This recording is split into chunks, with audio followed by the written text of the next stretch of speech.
Hey everyone, welcome. So I appreciate your interest in this amazing building and this crazy story, and really happy that you came, so thank you. But firstly, just wanted to acknowledge the traditional owners of the land on which this amazing building sits, the Yallock Willem. We pay our respects to the elders past, present and emerging.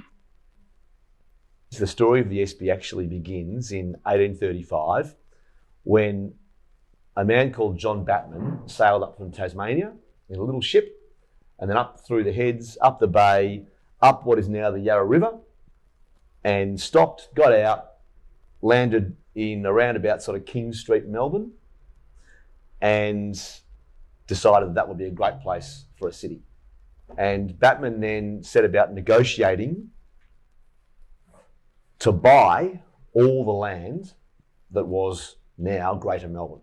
He basically conned the Indigenous people who owned all of that land and had done for thousands and thousands of years with some trinkets and some tools and some blankets.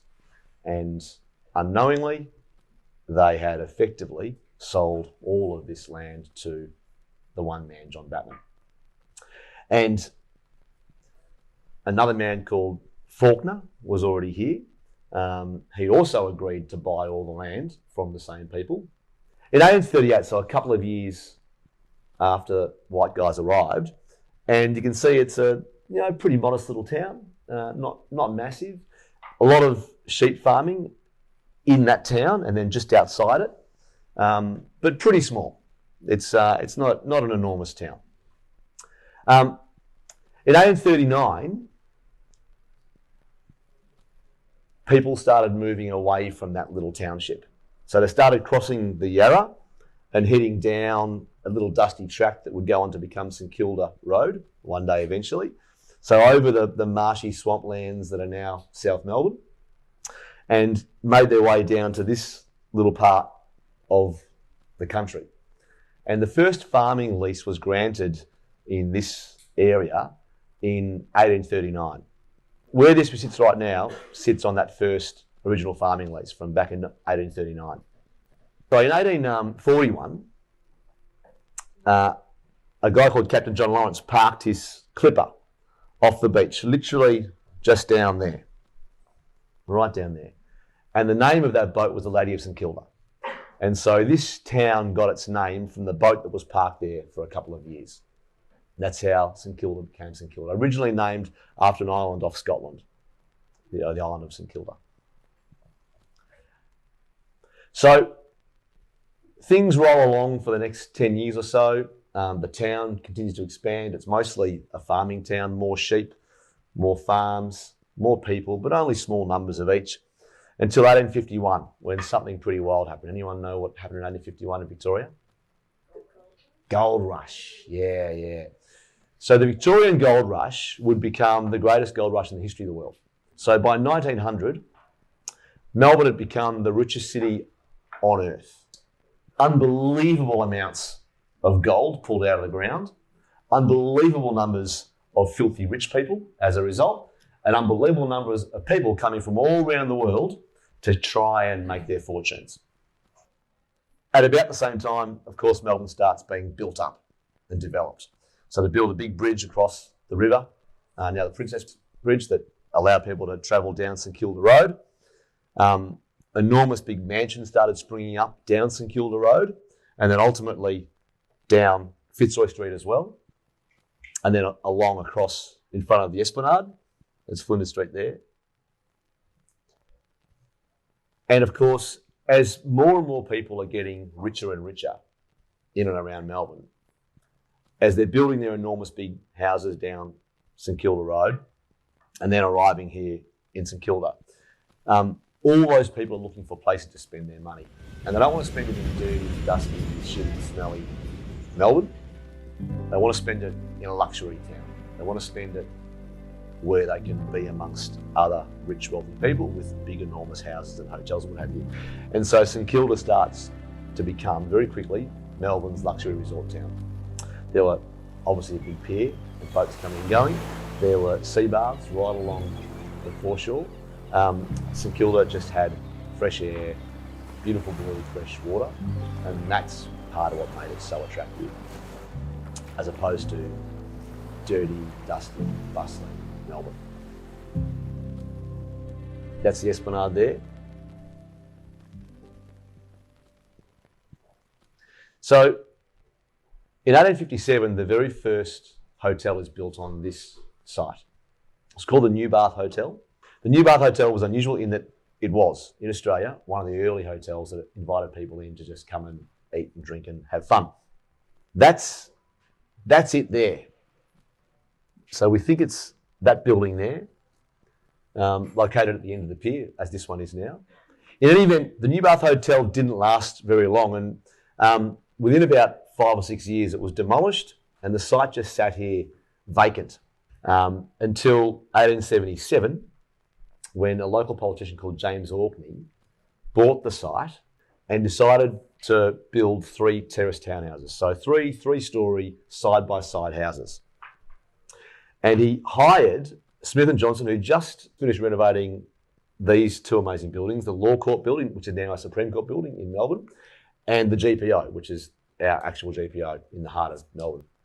So halfway through the project, they convinced James Orkney, the owner, to build not 3 terraced townhouses, but an incredibly grand luxury resort hotel in the Renaissance, Regency, Revival resort style with Italian references. So we didn't make that up. That is the actual architectural style that they were working on at the time. So it took them somewhere between 1 year and at the most nearly 2 years to do that. And the fact that it's still here now, still standing, still largely the way it looked originally.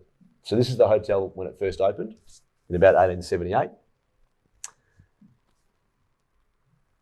This is a line-drawn version of it. The part of the hotel we're in right now, which is this Art Deco extension, this added a little bit later, but that's how the hotel looked when it first opened. But just to think that they could build that inside 2 years, having stopped halfway through, it's just extraordinary to me. Unbelievable. So when it opened, it was the luxury resort hotel in the country, certainly the greatest luxury resort hotel in Victoria. When the rich and famous would either want to take a holiday from somewhere in Australia or anywhere else in the world, or travelling visitors might come from somewhere else, anywhere in the world, and everybody at some point they'd find themselves having a holiday at the Espy in St Kilda. It's just one of those things that you did on holidays. So among those people, Mark Twain, the American author, he visited here in about the 1890s. He was here to see the Melbourne Cup, funnily enough, but he stayed at the Espy while he was in Melbourne for a couple of weeks. Sarah Bernhardt, the most famous actress of her day, she actually moved in here to the hotel in, I think, 1912 it was, and she moved in famously with a menagerie of animals. So she brought like a dozen animals with her, including a couple of monkeys. Like, just crazy to think about. Actually, you'll see an old poster from that era over there, from when Sarah Bernhardt was in Australia performing on stage in one of the theatres. That's actually Sydney, but that's all we've got. But that was a similar poster was built for the theatre in Melbourne. In 1891, by far the most important of all the people who ever moved into the Espy arrived. And he, of course, was Alfred Felton. So Alfred Felton was an Englishman born in Essex in England in November 1831. So when he turned about 18, he was put on a boat for Australia, for Melbourne. About 20 years after he was born, the gold rush had happened, right? So he was, I guess, 20, give or take, or so when he arrived here in 1851. And he had just enough money, 1853, my apologies, so 22. So just enough money to buy a horse and a cart and some hardware. Felton wasn't going to make his fortune gambling in the gold mines just to see if he could get rich. He was going to work his ass off and get rich the old-fashioned way, running a business essentially, commerce. So he took that first cart load of hardware up to the mines, sold it, came back to Melbourne, reloaded, went back up there again, sold it, and did this all day, every day for years and years and years. And after about 5, 6, 7 years, he'd grown really wealthy. He again had done this all day, every day in the first 5, 6 years of the gold rush, and he'd made an absolute fortune. Within a couple of years of visiting the gold mines to sell hardware, he had made enough money to set up shop in Swanston Street. So by about 1860, when this photo was taken in Swanston Street, he has built a little hardware store on Swanston Street. A couple of years after that, though, he'd changed professions. He was no longer selling hardware. He was now selling pharmaceutical products. He was mostly on the road in the first years, and then he was very, very busy working all day, every day in his pharmaceutical shop, and didn't have time or inclination to buy a house or build a house. So he just moved from boarding house to boarding house. Most boarding houses in those days were run by ladies who owned and operated a really quite lovely house in most cases. Possibly they were the daughter of parents who'd passed away and they were unmarried, or possibly their husbands had died and they were left a house and would take in boarders to maintain the house and keep it running. Felton moved from boarding house to boarding house, Abbotsford, Collingwood, and then eventually St Kilda. And he never left St Kilda. Once he arrived here, he fell in love with the place and stayed here his entire life. But by about 1860-ish, he had moved into Mrs O'Reilly's boarding house, which was just down the road on the Esplanade, a couple of metres from here. And there he met another young Englishman called F.S. Grimwade, the fifth or sixth of many, many sons, and unlikely to ever take on his father's business, which was, coincidentally, pharmaceutical products. So Grimwade's father in London ran a very successful pharmaceutical business. He worked in his father's business, but he was never going to get to take it on because he had older brothers who would do that. So his father sent him to Melbourne, which was an exciting and amazing new place where he could build his own life. And he sent him with a letter to one of his father's old apprentices who had once worked with him in London in the pharmaceutical business, but had since come to Melbourne to run his own business.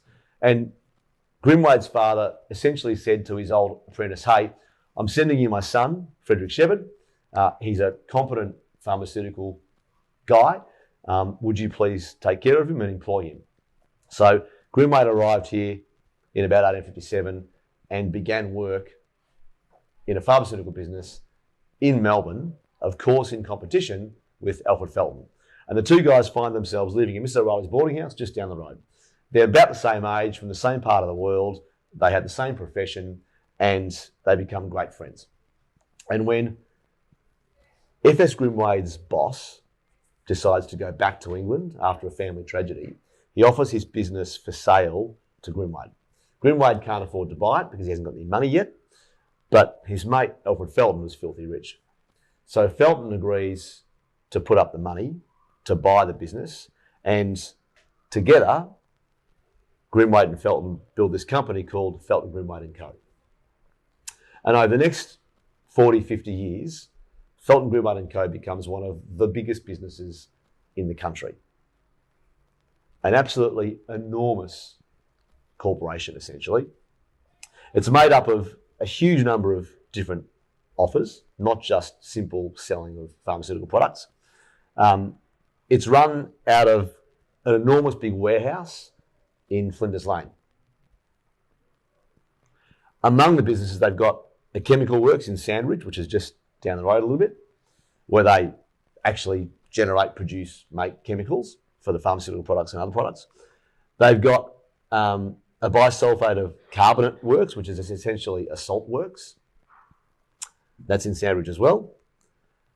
They've got a glass works. As you can imagine, pharmaceutical products used to be sold in glass primarily, so small glass vials or glass bottles. And no one in Australia made any glass products in this era.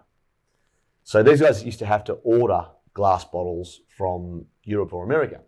But as you can imagine, glass back then was pretty fragile stuff. So they basically built the first glass bottle works in the country. So pretty inventive guys. On top of that, a laboratory and a drug mill, and then a leech aquarium. We didn't know a lot about Felton's life here, but Russell Grimwade, who was Frederick Shepherd's son, wrote a book about life with Felton. Russell Grimwade talks about visiting Felton here in his rooms.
Felton had taken over not just one room, but a series of rooms here at the hotel.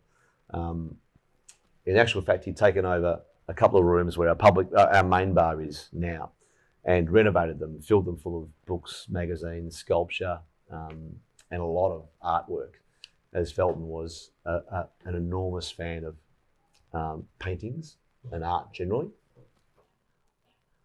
There was a lot of interest in his life here at the hotel after his death, and we had the descriptions from Grimwade about what his rooms looked like and what happened here, and what he'd made of the rooms here at the hotel. And then about 10 years ago, maybe 12 years ago, a curator at the NGV noticed that there was a small, dirty, dusty, tattered old photo album that was up for sale at a local auction house. And he flicked through the images online and thought, oh, actually, those paintings look like some of the paintings that Felton once owned. I wonder what the story is there. Went down to the auction house and had a closer look at this pretty unimpressive little photo album, and found that indeed these were photographs of Felton's art, the paintings that Felton owned. But not just that, there were photographs of the rooms in which the paintings were hung. And the NGV pretty quickly worked out that these were in fact photos of Felton's rooms here at the Espy. This photo album had been lost for 100 years or more and turned up randomly at a local auction house. But as you can see, they give the most amazing insight into what this hotel looked like back in 1901 when the photos were taken, and in particular what Felton's rooms looked like, just crammed full of art and books, magazines and sculptures, exactly as Grimwade described it, but until you see it, you can't quite believe it, right? Like, just amazing to think this is our hotel 130 odd years ago. So, not surprisingly, the Ghost of Alfred Felton was modelled very much on these photographs. So we tried to design the place so it conjured some of this feel.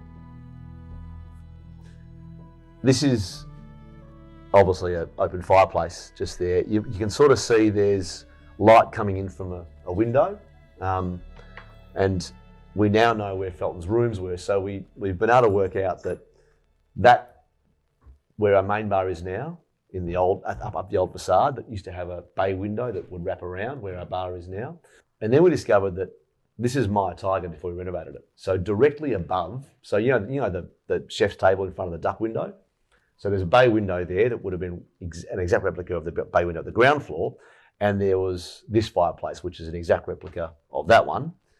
And so it's just uncanny to look at these photos from 120 odd years ago, and find these little snippets of the same fabric, the same fireplace. Admittedly, one floor separate, but with light coming in the same way from that bay window up in the chef's table. So when Felton died in his room in the Maya Tiger Bar in 1904, he died one of the richest men in the country. And he died with no wife and no children. And his only relatives were very, very distant and largely estranged, living in London. And he hadn't seen them in years and years and years. But he had this enormous estate worth hundreds of millions of dollars in today's terms, right? So no one knew what Felton was going to do with that estate, but there was no one to leave it to. Turns out that Felton had been planning something for years with his lawyer. Felton had decided to give away his entire estate. The first half he decided to give to local charities supporting women and children. The second half, though, no more impressive, but certainly in many ways more impactful, the second half he gave to the NGV, our National Gallery Victoria, which is a tiny little gallery in Melbourne at the time. Overnight, the NGV became the best endowed gallery on earth. So the NGV could go out with Felton's money and buy any painting, any sculpture, any work of art anywhere in the world and beat any other gallery because it had more money. The NGV's art today is worth about $4 billion. It's an insane amount of art, insanely valuable, one of the most valuable collections in the world. Felton's contribution to that $4 billion was $3 billion.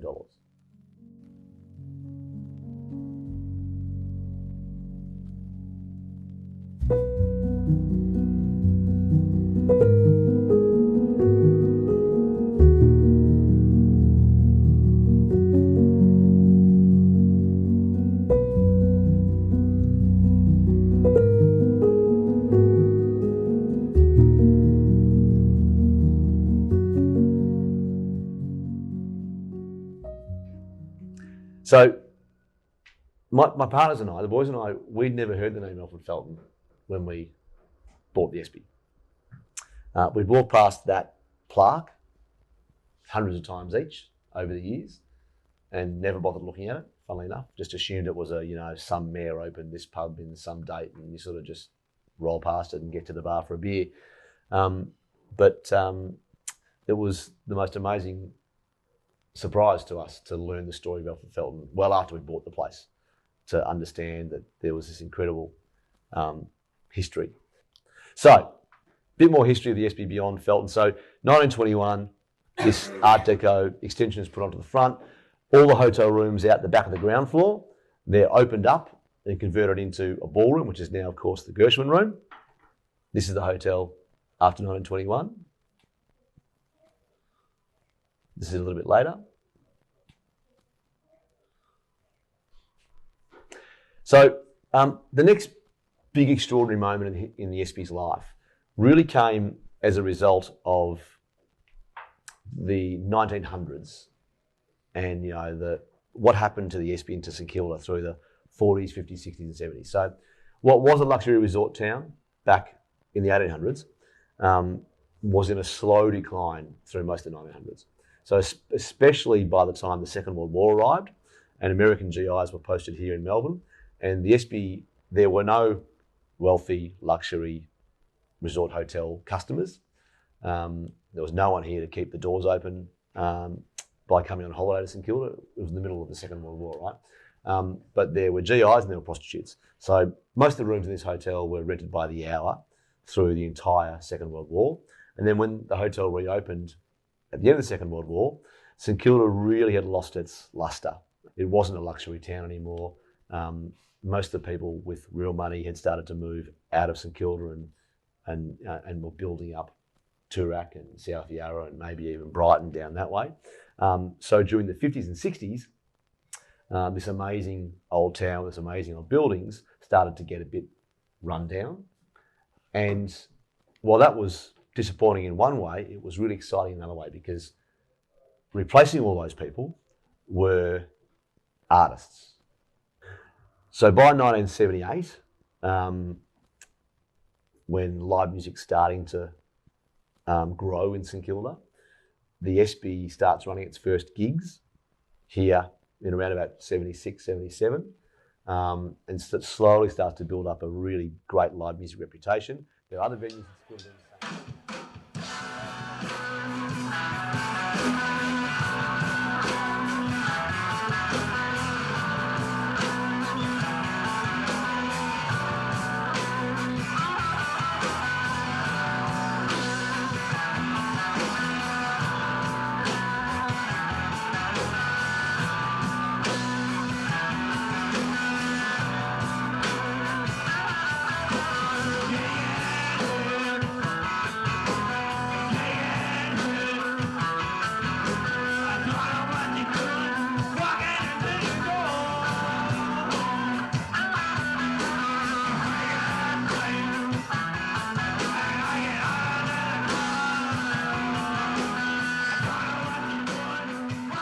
About the 1990s, people start looking at St Kilda as a way to make money again. And so suddenly developers are here looking at these amazing old buildings and saying, what could I do with those buildings? What could I do with that crappy old building that's full of artists and singers and rock stars and punk rockers and whatever else? What could I do with it to make money? And so the first of many campaigns to basically take the Espy and either knock it over to put up apartment buildings, or at least convert it to something non-pub-like, non-live music-like. Those campaigns all started. One of the campaigns by developers was designed to basically knock over most of the Espy, or at least leave just the front of it, and put up like a 40-storey tower on the site. And so very quickly, a big campaign of big groundswell of local support came out and started, actively trying to stop that from happening. There were big protests held on the steps here of the hotel over many, many years to try and stop it. In 2015, the previous owners, having left the place relatively in decline, started looking around to see if someone would want to buy it. My partners and I, we'd always, if you're a publican in Melbourne, as we'd been at that point for nearly 20 years, the Espy is like the holy grail, right? You dream that maybe one day you'll get to take over the place and run it, and make it sustainable, give it a future. By the time we came in here, they'd started renovation, so the place was empty. So they'd literally pulled out all the bars, floors, walls, ceilings, bathrooms, everything. The top couple of floors were condemned, so you couldn't really go up there. Nothing had been happening up there for 30 or 40 years in most cases. The whole top floor, probably more like 50 years. And so it was a pretty daunting task, to be honest, to take on the place, given that it wasn't open and it wasn't a hotel anymore. But we certainly believed that there was an amazing opportunity here and that we could do something amazing for it. In any event, someone had to save it, because otherwise, give another 5 years with the pub being shut and empty, and with water leaking through roofs and vandals coming in and whatever, at some point, there'll be no more campaigns to save that building. It's just going to fall over, basically. So we were lucky enough to buy it. And so thousands of conversations later, we slowly built up an idea of what we should do here and what it should look like, what it should feel like, what the offer should be, and then opened after renovation in November 2018. It's been just an unbelievable joy, to be honest, to have spent our lives coming here as we were growing up, and not knowing most of the history of it, but still loving the place, still believing this was the greatest hotel on earth. And then obviously you learn some of those stories and some of the history, and you're like, oh my God, it really is the great hotel in the world. This is unbelievable. Yeah, just an amazing joy. Been such a treat.